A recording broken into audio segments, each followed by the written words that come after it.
Direct elections of judges could also make it easier for cartels and other bad actors to take advantage of inexperienced judges with political motivations.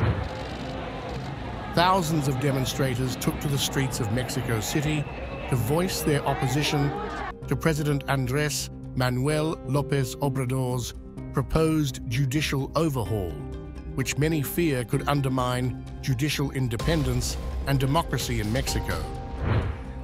The protest, which culminated outside the Supreme Court building, was marked by a significant turnout of federal court workers and judges who have been on strike in response to the controversial reforms.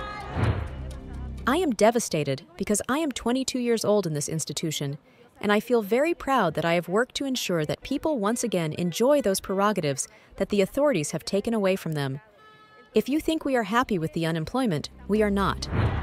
Many participants carried flags declaring judicial independence and respect democracy, highlighting their concerns over the proposed changes. We are on strike. I am a sitting judge, due to a reform that is intended to be carried out within the judiciary. They intend to somehow dismember the federal judiciary by having judges and magistrates elected by popular vote. Our current system is through the merit-based judicial career system.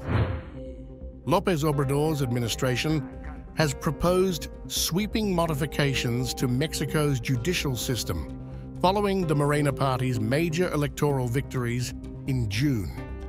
The proposed reforms include electing judges, a move that critics argue could lead to politically biased appointments and diminish the judiciary's impartiality.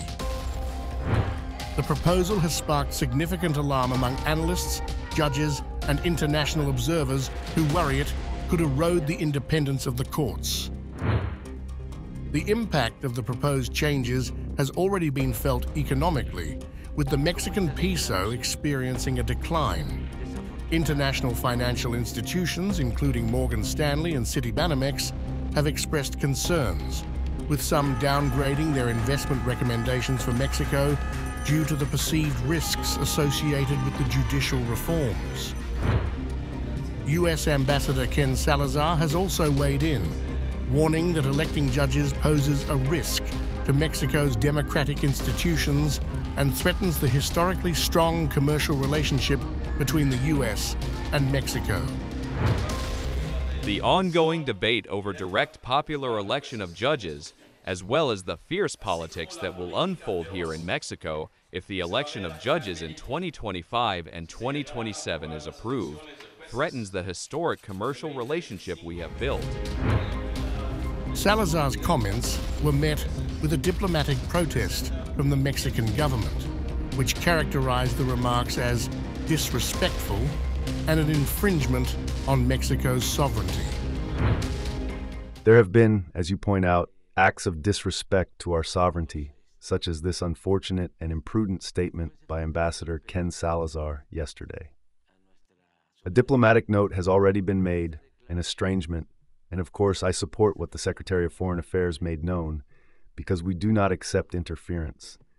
We do not accept that any representative of foreign governments intervenes in matters that are only for us Mexicans to solve. In response to the criticism, López Obrador and President-elect Claudia Sheinbaum have rejected the U.S. concerns. López Obrador has described the U.S. comments as an affront to Mexican sovereignty, while Sheinbaum emphasized that Mexico will maintain open dialogue with the U.S., but will ultimately decide its own path.